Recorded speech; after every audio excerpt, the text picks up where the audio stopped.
Pärit Kuldkepp. Teid tuntakse selle poolest, et tegelete maailma positiivsemaks muutmisega.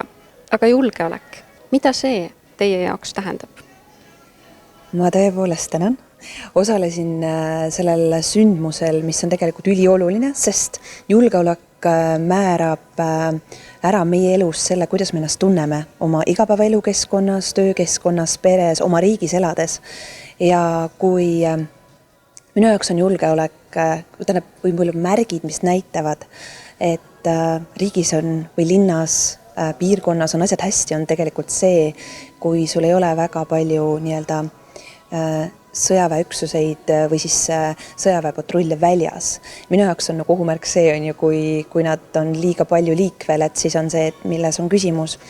Ja minu jaoks julgeolek ongi see, kui ma tunnen ennast hästi oma kodukohas ja oma riigis ja ka kõik, kes siia tunnevad ennast nagu hästi ja turvaliselt, sest et see annab tagasi väga palju meie riigile. Hästi. Kas naiste roll Eesti julgeolekus vajaks ülevaatamist? Ma usun küll. Ma arvan, et naisi peaks veel julgemalt ja veel heas mõttes jõulisemalt kaasama, sest meil on palju öelda. Ja mitte ainult. Vaadake, me peame olema kindlasti kaasatud juba otsustusprotsessidesse, mitte siis, kui on juba otsused langetatud.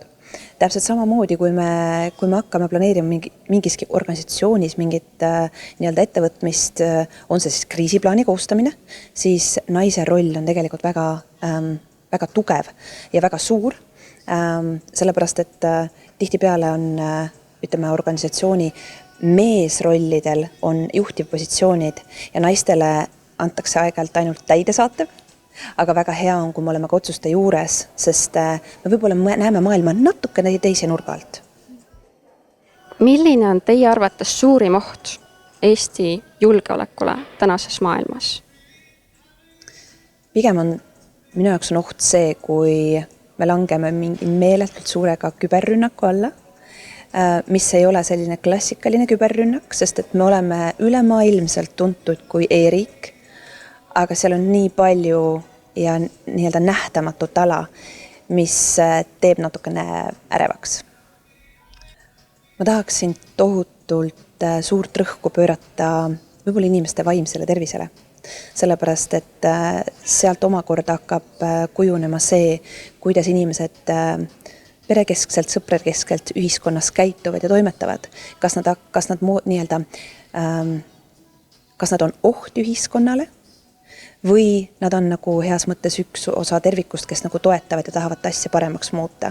Et kui meil on nagu siin ja siin on asjad enam-vähem korras, siis me oleme ka tegelikult panustanud oma moodi ühiskonna turvalisusesse ja julgeolekusse.